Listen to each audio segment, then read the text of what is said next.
Hello, reader. Thank you for joining us. This is the Christian Readers Community Podcast. On this podcast, we will be discussing with fellow readers and authors. You will never lack for good conversations and recommendations of Christian books. If you're a lover of literary works, fiction and non-fiction, then you have made the right stop here. Thank you for joining us again.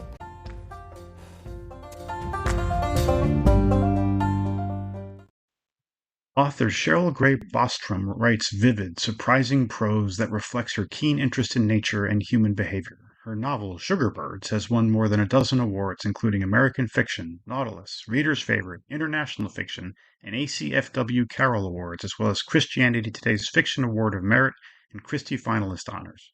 An avid photographer, she and her veterinarian husband live in the Pacific Northwest, near the settings for Sugarbirds and its sequel, Leaning on Air, which early readers have called a masterpiece and a reader's dream. Connect with her at cherylbostrom.com.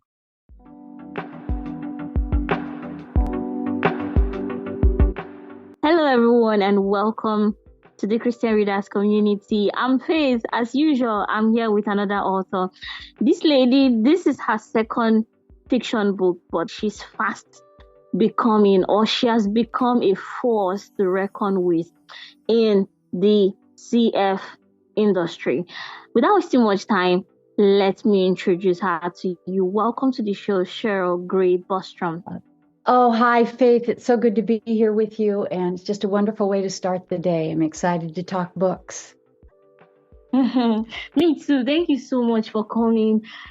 Your first book, Sugarbirds, is actually the first book that introduced or gave us some background.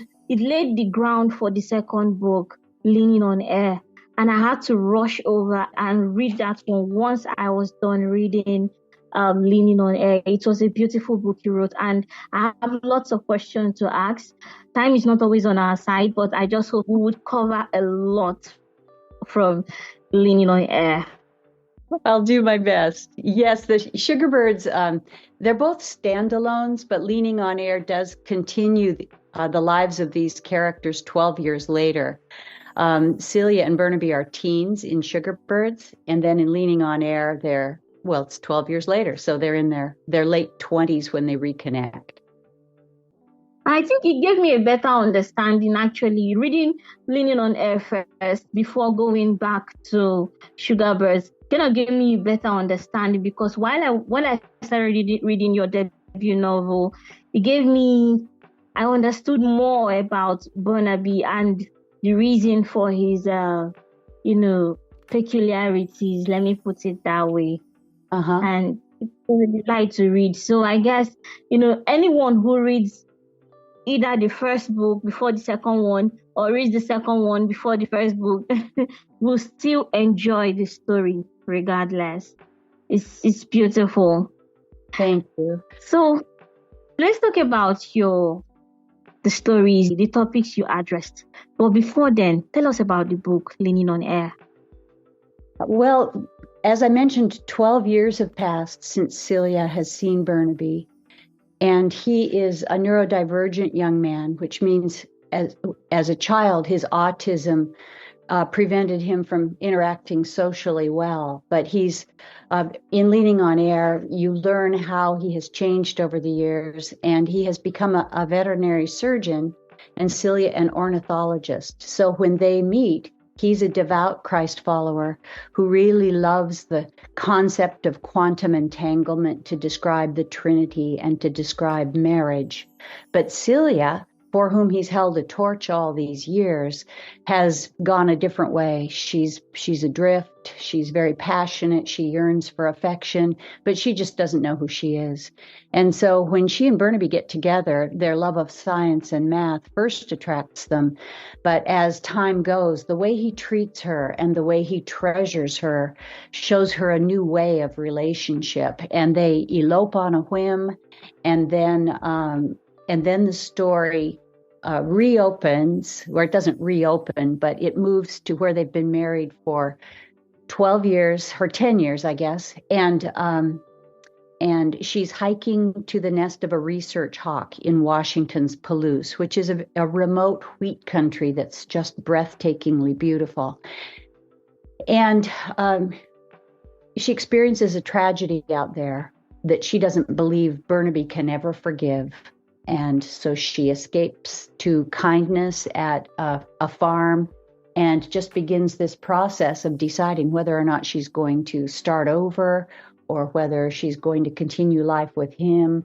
And there are all kinds of unexplained accidents and cryptic sketches and a mute little boy who, who come into her life along the way. But when it comes down to it, there's a red-tailed hawk and the endangered lives of those she loves who can compel her to examine her past and then reconsider her future. And one reviewer wrote that Leaning on Air is a captivating story of spirituality and science, wind and wildfire, hardship and harvest, and the meaning of marriage. At its heart, it's a love story. And then she said some other really nice things about it. But that gives you I totally agree with that review. I totally agree with it. And really, I saw all these. Now, what inspired this story? Well, my husband and I lived in the Palouse when we were first married, and I taught school there to a lot of wheat farmers' kids. And as we would roam the hills out in this Palouse, we would, we can hike. We go over there every year now. We don't live there any longer, but I could hike for 4 or 5 hours without seeing anybody. We're just out there in this magnificent countryside, and it's really quite a holy experience. But it's on the land, even though it's all mostly wheat country now. It's on this land that used to be this beautiful native prairie. And so there's a piece in the story about land restoration too, because some of the canyons that we hike still have all the native vegetation in them. And so I planted an imaginary prairie of about close to 400 acres in the middle of this one canyon that we hike right on the breaks of the Snake River. And so there are quite a few things that happen in that canyon as well. So that's a sub-theme in the story, but it was inspired by Burnaby mostly because I have known and loved people who are autistic, and the way that they can see the world and express it to those of us who are not autistic is mightily powerful, and I believe helps us to understand better the nature of God. And the character of the land and the beautiful elements of nature also do that. We are beings with a hunger in our souls to know the living God, and nature is his second book. You dovetail the natural world with the Holy Scriptures, and you get this beautiful illustration of what God is like. And so those were probably my primary motivations. And I also wanted to dedicate it to a grandson. Mm-hmm. This is my first book, or this is the book I read where an autistic person gets married. Really, I've never seen it. I see them, having crushes on ladies, but actually seeing them getting married, and it was really commendable the way you wrote this book. Your book addresses mainly marriage issues and miscarriages. These are sometimes taboo topics to talk about, especially when someone wants to write a book. It never occurs to you to fictionalize something like this. Most times you see people, when they talk about marriage struggles, it's usually in non-fiction. But right. You did this in your book, Leaning on Air. So what inspired, what made you to decide to address this strong and delicate topic? Well, I think when people can, when readers can know that there is empathy for their pain, that then they can feel not so alone. But also, through the tragedies of the loss of these, their preborn babies, and then this baby that's born too early, we experience a depth of loss that is not unfamiliar to many marriages, although our pain may be different and may not involve the death of a child. Marriage is hard. We live in a broken world, and what we're experiencing really needs the redeeming touch of our Creator. And so in this story, where Celia isn't a believer, and if she surprises her husband with touch, he pushes away from her, she's really lost and lonely. And that's an experience that a lot of readers can identify with. And whether it has to do with autism or the particular concerns that they have, when you can address these things in story and they can draw out people's, both their heart longings, their deep griefs, as well as their hopes, and you can lead them down a path of hope, then you pray that you've made lives better. I mean, that's my prayer, and that they can turn their eyes not to the hopelessness or what they perceive to be hopelessness of their situation, but to the beautiful things that God can do, even when we're so different. Because Celia and Burnaby had to learn how to love each other when they couldn't even touch each other in the same way most of the time that that married couples can. But they figure it out, and God shows them a way. And please know that all of this is handled with utmost delicacy and honoring. If anything, it's like Song of Solomon in some of the ways that they interact. But because Burnaby's language he's speaking the language of an autistic man, he experiences emotions in colors, and some of his descriptions and the experiences that he brings to the table for Celia really are transformative for her. Yeah, they are. And I wondered, what it felt like for Celia, having to, and, oh my, I don't want to say anything to, give away spoilers, but it was just a beautiful book that while I was reading it, I couldn't help but, acknowledge to myself that this book is suitable for fans of Francine Rivers. First and foremost, like if you love Francine Rivers' book, then this book is a very, very good fit. So let's move a little and talk about you, Cheryl. Okay. You're a photographer, you write poem, and now you've written and published a second fiction book. When did you decide to be a writer? I can remember telling family members at age 10 that I wanted to write a novel. And I started writing poetry I have some from when I was 6 years old. They're pretty, they're 6 year, it's a 6-year-old's poetry. But I always loved words and loved just even rolling them on my tongue. I've written throughout my life, short form, nonfiction, devotional work. Once I became a Christian in my late teens. But I was always really very nervous about writing fiction. I just didn't know that I almost thought it had to be like eye color. You either could do it or you couldn't. And yet, as I got older and all of these stories and all of these lives of people that I've known and loved accumulated in my mind, these composite characters started taking shape. And so I just thought, I've wanted to do this my whole life. I'm going to learn all I can. And so I did. And I started getting some early responses to my writing. And I thought, maybe I can do this. And so I gave it a shot and worked with some wonderful editors but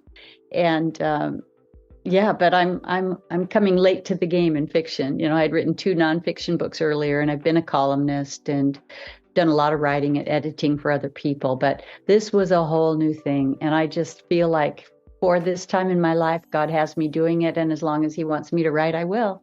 Reading your book is very, very descriptive visually.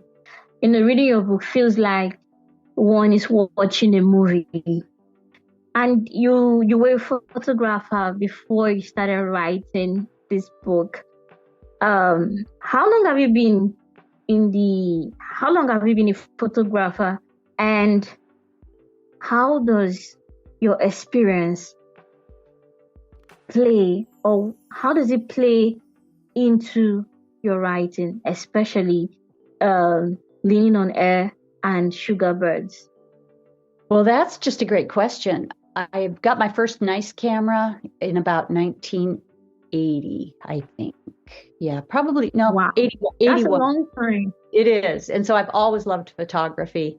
I think that as my heart has grown, as my spirit has grown into, how, as Burnaby would put it, into an entanglement with the creator of what I'm looking at, I see the scenes differently. But I do think visually. I mean, I think in pictures.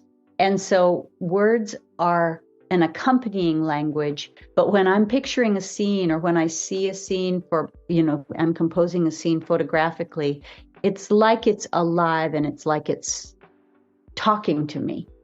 And I will take, I don't see these settings as static. I see them as very dynamic. And in that regard, in Sugar Birds and in Leaning on Air, setting itself is a character that influences the other characters and shapes their perspectives and illustrates their emotions. So as a photographer, when I take these pictures and I look at them afterwards, oftentimes it's like there are echoes of the initial experience in it, but I will also very often hear things out of those pictures that then I can transcribe. I don't know if that makes sense or not, but I, even the way I think, I don't think it, and I've said this before on other platforms, but I don't think in a line. I think in these pictures. And so when a scene, or when a dialogue or whatever is coming into focus, I'll just keep working it like you would a camera lens, and bring it into focus. And so it's like it's blurry all around, and then it comes in and clicks. So my editing process and my writing process is not, I don't know if there is such a thing as a typical writing process, but it's not what I usually see described or hear described, because I write in loops, and then the story comes together. So I do a lot of, I write my initial concept and I revise as I go, but it's always bringing it into clearer and clearer focus until I can see on the page. I want to be able to see on the page what I see in my mind's eye and what I would see in a photograph. Does that make sense? Wow. Yes, it does. As a writer, there are some things I picture in my mind, but they don't come out exactly the way I pictured it. But then sometimes I let it go, because I feel like, okay, maybe the one on paper feels better, or maybe I guess I can do without the one on my mind. But hearing that you do this and you bring it out the way it's on your mind is powerful. It's really wonderful. Do you organize writing workshops for people, or you're just writing? I don't do writing workshops. I was a teacher for a number of years, and I have a master's degree in teaching writing, but not teaching fiction. And I prefer at this point in my life to come alongside people, not as a teacher, but as a fellow traveler in the writing. So, I love doing interviews, because we can one-on-one, we can talk about the process.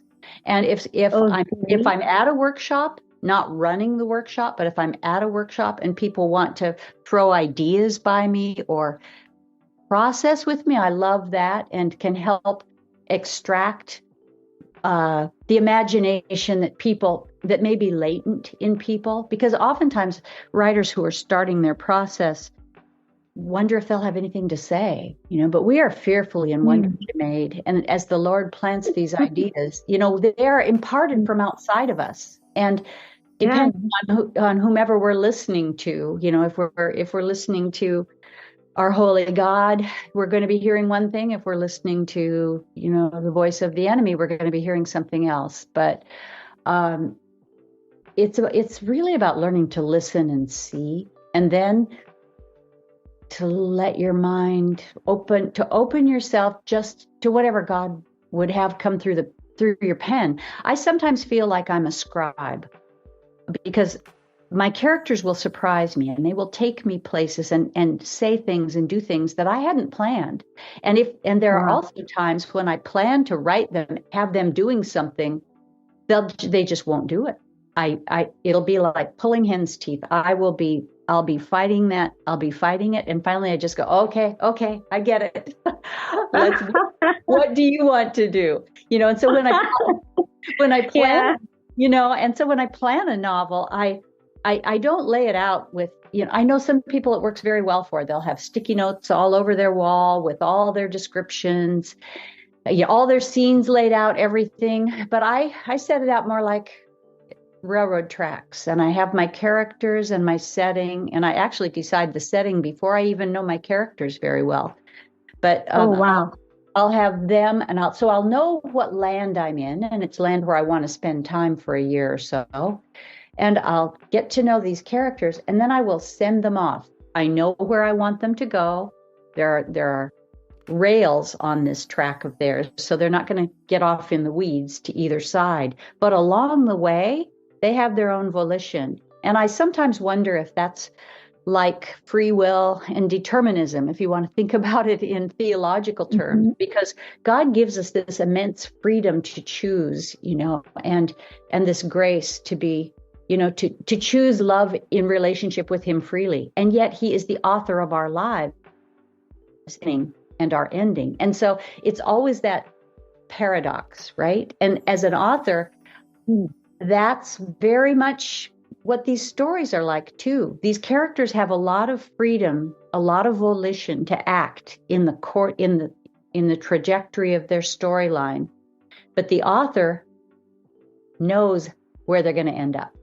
So wow. So I get the point you're trying to make here. Wow.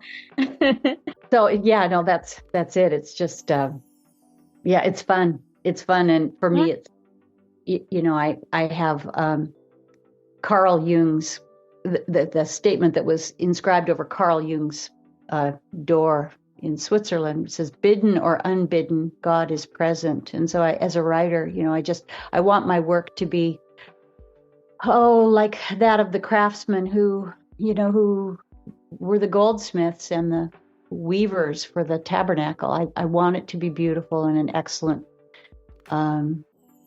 honoring work to him.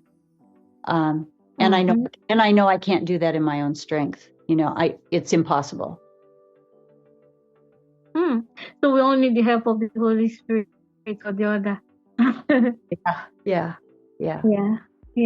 Really, it's wonderful. And I get that analogy. It was so wonderful. Like, it gave me a beautiful point, knowing that God is our author, and in as much as we do things on our own, God knows how we would end, just like an author knows how their character or his or her character would end, where they would end, and how they would end. Wow, that's wonderful.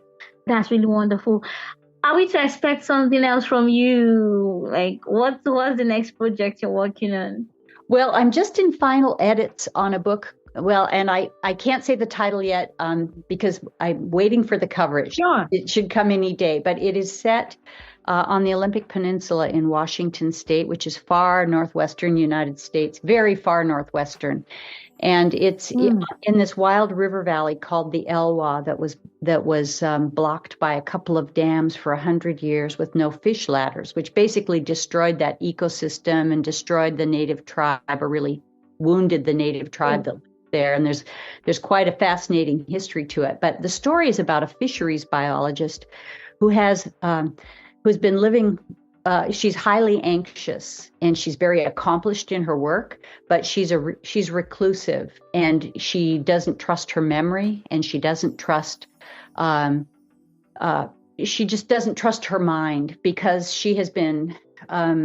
She was raised on a lie that is part of a generational stronghold, and so the story, it's another love story, and the people that she meets along the way really help to uncover this lie that she has lived, which is it's a pretty big deal. She's it's a psychological mystery, I guess I would say, and yet it's another nature novel, and it's a love story. But it's been very challenging for me to write, because whenever you start, really addressing darkness, or the shadows, you realize that there's warfare going on, all around us, for our hearts and our minds. And that's really what she has to grapple with. And it's not like a Frank Peretti book where you've got demons sitting on people's shoulders, but a lie is not just misspoken words. Lies have power, just as the Holy Spirit does. And of course, greater is he who is in us than he who is in the world. But as she grapples with this, and as she realizes how some members of this tribe have continued to know freedom, even when their whole river, their whole life sustenance system was trapped by these dams, is really a parallel to the blockage that she has in her spirit because of the lies that she has been told. And so the scripture that, says, everything that's hidden will be made known, is really what plays out in her life. So I'm excited about it. I'm still, I have probably another week of editing to do on it, based on this very excellent editor that I have at Tyndale has asked some questions that just lit up my brain. And so, I'm working on that now, but that comes out next May. Oh, wow. I'm so glad it's not far again. No, it'll be here before we know it. Yeah. Mm-hmm. I guess I can wait. Well, I hope it captures you. Yeah, sure. I believe so. Anyway, thank you so much, Cheryl. This has been a wonderful conversation with you. Time is never on our side when we have important conversations like this, but I've really enjoyed talking with you, and I would definitely love to have you back, especially for this next project you're working on. I would love to. Thank you. Thank you so much too, and you're welcome. Thank you for coming today. It was wonderful having you, and thank you, listeners, for listening. I hope you've enjoyed hearing from Cheryl just like I did. And if you did, then please do pick up this book. It's on Amazon and everywhere books are sold. I mean, this book is published by Tyndale, so you definitely find it everywhere on your bookstores, libraries, and online on Amazon, everywhere. What's your website? You can just go to Cheryl Bostrom. That's CherylBostrom.com.